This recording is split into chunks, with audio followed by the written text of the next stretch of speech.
Nous sommes au sommet du droit et je suis ravie d'être accompagnée par Benoît Mezzetti, cofondateur d'Autolex, qui est une legal tech.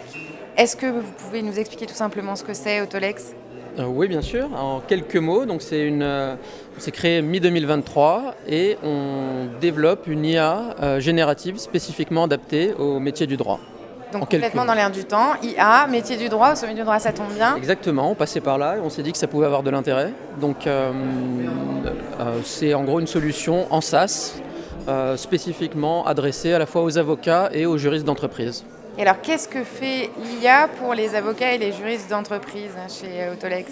Alors il y a plusieurs cas d'usage, mais les deux principaux cas d'usage donc de cette IA générative, c'est un premier cas qui est plutôt de la lecture, de la compréhension et de l'analyse des documents, donc de la revue de contrat.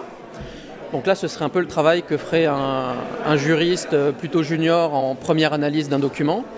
L'idée, c'est de pouvoir résumer un contrat et identifier assez rapidement les points problématiques pour orienter le travail de l'avocat ou du juriste. La deuxième partie, qui est la partie vraiment générative, ça va être de la reformulation de clauses, de la proposition de nouvelles clauses pour aligner autant que possible le contrat avec les objectifs de conformité de l'entreprise, donc avec ce qu'on appelle nous son playbook, c'est-à-dire son répertoire de clauses ou ses objectifs en termes de compliance, de conformité. Mais du coup, le juriste, il a encore des choses à faire ou... Voilà, non, mais concrètement, la question que j'ai envie de vous poser, c'est comment le juriste travaille avec cet outil ? En fait, il faut vraiment le voir comme un juriste junior en complément dans l'équipe. Donc, c'est-à-dire que les questions vraiment d'arbitrage, les questions un peu pointues ne vont pas être résolues par Autolex. Par contre, la première phase d'analyse, de revue et d'identification des pistes de travail seront faites par l'IA. Donc, vous pouvez vraiment l'envisager comme un membre additionnel de votre équipe, plutôt junior, mais qui apprend vite. Un bon junior. Voilà, exactement. Un bon junior. Vous travaillez avec des directions juridiques, des cabinets d'avocats, plutôt des structures françaises, petites, grandes. Voilà, avec qui vous travaillez exactement ? Alors pour l'instant, uniquement avec des clients français, essentiellement des juristes d'entreprise. Alors ça peut être dans des secteurs très différents, par exemple ceux de la santé, ça peut être dans l'édition, et des cabinets d'avocats, et puis certains secteurs un peu adjacents, mais qui ont aussi des besoins d'analyse juridique, comme par exemple les fonds d'investissement. Un des cas d'usage assez classiques, ça peut être l'analyse de documents sur une data room virtuelle pour identifier des clauses ou des risques potentiels sur des garanties, des pénalités au moment d'une transaction. Vous êtes une legal tech assez récente. Est-ce que vous avez déjà identifié vos développements futurs dans les 3 années techniquement Oui, bien sûr. Alors, il y a plusieurs axes. Un point dont on n'a pas parlé, donc, et qui fait vraiment aujourd'hui le cœur de notre activité, c'est l'entraînement sur de la documentation strictement juridique. C'est ça qui va nous distinguer des autres IA génératives plutôt généralistes. Et donc utiliser les bases de données juridiques et entraîner une IA spécifiquement sur ces sujets-là. Exactement, donc ça veut dire qu'on le fait dans une langue donnée, dans un environnement juridique donné. Et donc, c'est pas forcément applicable à tous les pays, à tous les cas d'usage. Donc ça veut dire que c'est un axe de développement, enrichir les langues qui sont gérées par le moteur d'IA et les différents systèmes juridiques.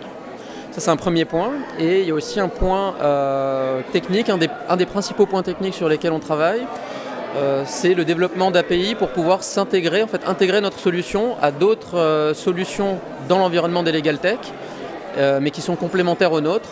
Par exemple, tous les outils de gestion des cycles de vie du contrat qui n'ont pas du tout cette dimension d'analyse sémantique et dans laquelle on pourrait venir s'intégrer. Pouvoir plugger l'ensemble des outils technologiques les uns aux autres pour que Exactement. fonctionne ensemble. Pour fournir ensuite aux professionnels du droit une expérience qui soit la plus intégrée possible.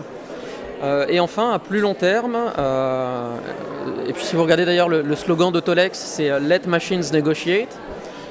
L'idée, à horizon plutôt 2 ans, c'est d'avoir un système avec 2 IA qui négocient entre elles, puisqu'aujourd'hui, en fait, c'est un juriste qui va être assisté d'une IA pour négocier avec la contrepartie.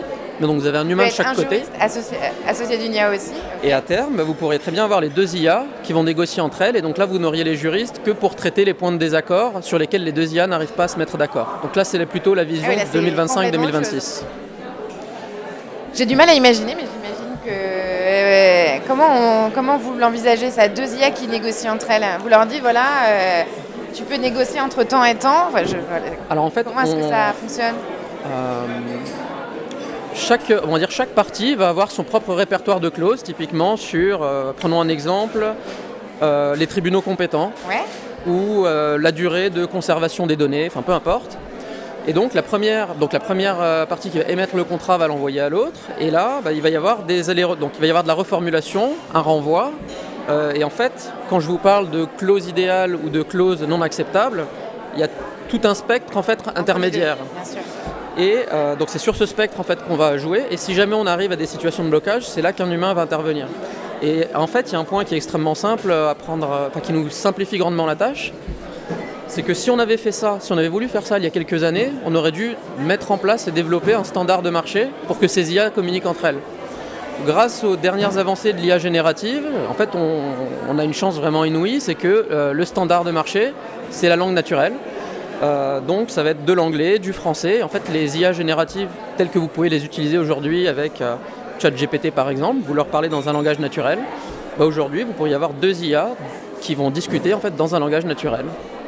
Donc on bénéficie de tout ce travail d'avancée fondamentale dans l'IA générative pour derrière venir apporter une solution spécifiquement adaptée au métier du droit qui n'aurait pas été possible il y a ne serait-ce que 3 ans. En gros, on n'est pas au bout des transformations du métier de juriste. Je pense qu'on est au début et il y a vraiment une très forte accélération des possibilités technologiques qui s'offrent à nous. Donc je vous invite à regarder assez fréquemment les nouveautés qu'on propose. Et également, j'en profite pour vous inviter à vous inscrire sur autolex.ai. Vous pouvez utiliser en fait pendant une période d'essai la plateforme gratuitement pour vous faire une idée de ce que ça pourrait vous apporter dans votre pratique. Ça marche. Eh bien, merci beaucoup. Merci à vous. À très bientôt. Au revoir. On se retrouve très bientôt pour une nouvelle interview au sommet du droit. Merci.